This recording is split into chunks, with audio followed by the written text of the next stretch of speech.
Rasa tentram karena banyaknya orang yang mengaku sebagai ormas, yang mengaku sebagai LSM, yang sudah secara terang-terangan melakukan intimidasi. Halo, assalamualaikum warahmatullahi wabarakatuh. Apa kabar semuanya, sahabat Aspedia Channel? Semoga kita semua selalu diberikan kesehatan, kekuatan iman dan Islam, selalu dimudahkan dalam mencari rezeki, dan selalu ada dalam lindungan Allah Subhanahu Wa Taala. Amin ya Allah ya Rabbal Alamin. Kita lihat videonya seperti apa. Yuk tonton. Saya akan terus memberikan pendampingan agar pemerintah provinsi memenangkan gugatannya.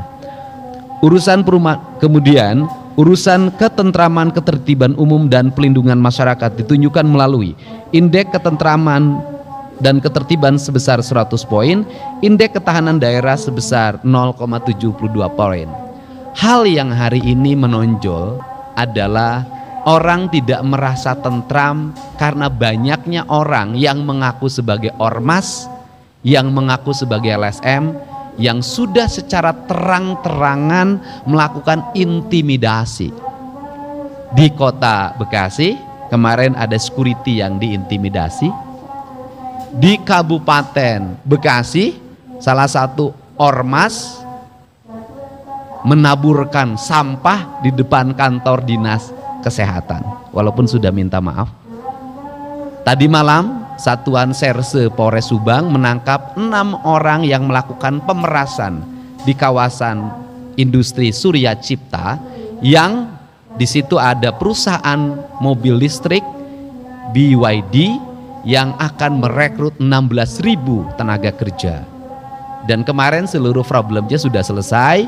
Akses tol nanti hari Senin akan kita bicarakan, listrik sudah terkoneksikan, dan tahun ini rekrutmen akan segera dilaksanakan. Nah, untuk mencapai solusi itu saya sampaikan ke para anggota DPRD bahwa tadi pagi saya sudah telepon Kapolda dan Pangdam, mungkin hari besok kami akan mengeluarkan surat keputusan hari Senin pembentukan Satgas anti premanisme, yang itu nanti terkoneksi sampai tingkat kecamatan. Kami akan melengkapi berbagai fasilitasnya, itu mobile, dengan target dalam tahun ini Jawa Barat terbebas dari premanisme.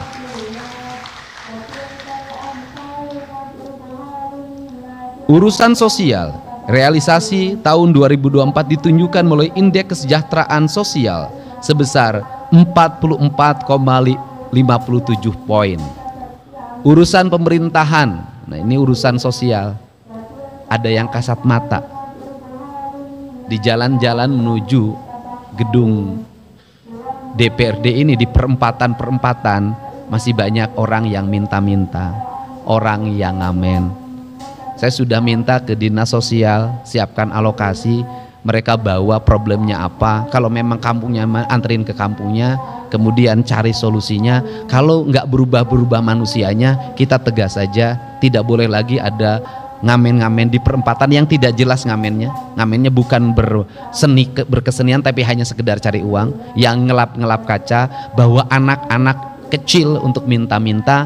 Karena bagi saya Kota Bandung adalah etalase dari peradaban Provinsi Jawa Barat. Saya tidak mau setelah hari raya ini tidak boleh lagi ada perempatan diisi oleh gelandangan, dan pemerintah provinsi, kabupaten, kota harus mampu menyelesaikannya secara tuntas.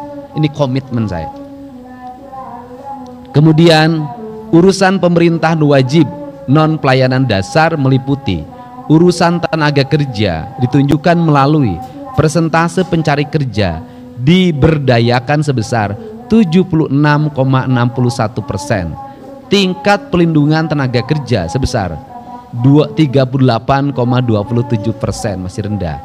Untuk calon tenaga kerja, saya minta DPRD yang membidangi Komisi Ketenaga Kerjaan, kita tidak mau lagi ke depan ada orang yang antri melamar kerja. Tetapi yang saya inginkan adalah setiap dinas kabupaten kotanya sudah memiliki data bursa kerja. Seluruh angkatan kerja ada di datanya, dan kemudian perusahaan yang akan merekrut tidak usah mengumumkan pendaftaran calon tenaga kerja. Cukup mengakses nama-nama yang dibutuhkan di perusahaan itu, kemudian diseleksi, setelah diseleksi baru mereka mengurus persyaratan kerja. Saya ingin persyaratan kerja itu diurus setelah dia dinyatakan sebagai calon tenaga kerja. Karena kalau persyaratan kerja dibuat ketika melamar kerja, orang tidak punya duit harus ngurus persyaratan tenaga kerja, dan ongkosnya juga mereka tidak punya. Tapi kalau kemudian perusahaan mengakses langsung ke bursa kerja, maka di situ akan sangat cepat melakukan proses rekrutmennya. Yang kedua, ini disampaikan, percaloan kerja tenaga kerja di Jawa Barat sangat tinggi. Banyak sekali oknum, baik oknum aparatur, oknum karang taruna, oknum ormas, oknum LSM, oknum aparat desa, dan oknum manajer personalianya bekerja sama melakukan rekrutmen, dan di situ berbayar. Angka pembayarannya itu dari kisaran 3 juta sampai 30 juta per orang. Dan itu dilakukan secara terbuka. Untuk itu saya sampaikan bahwa tahun ini tidak boleh lagi terjadi percaloan tenaga kerja. Yang lebih menyedihkan lagi adalah orang untuk memberikan suap atau pungli calon tenaga kerjanya, banyak yang minjem ke bank emok, banyak yang minjem ke bank keliling, rata-rata 15 juta. Menyedihkan lagi, mereka menjadi tenaga kerja kontrak dan setahun kontraknya diputus dan akhirnya menjadi gelandangan orang tuanya. Jadi saya menemukan banyak kasus itu. Untuk itu ini yang harus segera dituntaskan di Provinsi Jawa Barat agar investasi kita investasi yang nyaman. Urusan pemberdayaan perempuan dan pelindungan anak ditunjukkan melalui persentase kabupaten kota yang melaksanakan 7 persyaratan pengarus utamaan gender sebesar 100%. Persentase keberhasilan penanganan kasus kekerasan, eksploitasi, dan diskriminasi terhadap perempuan sebesar 100%.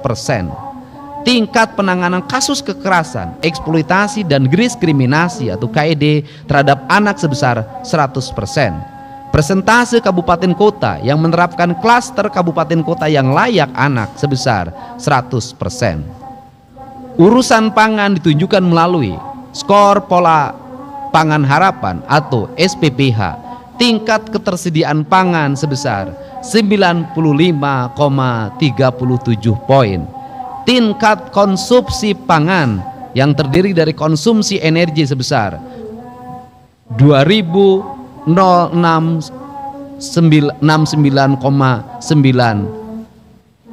KKAL atau per kapita per hari, dan konsumsi protein sebesar 62,3 gram per kapita per hari.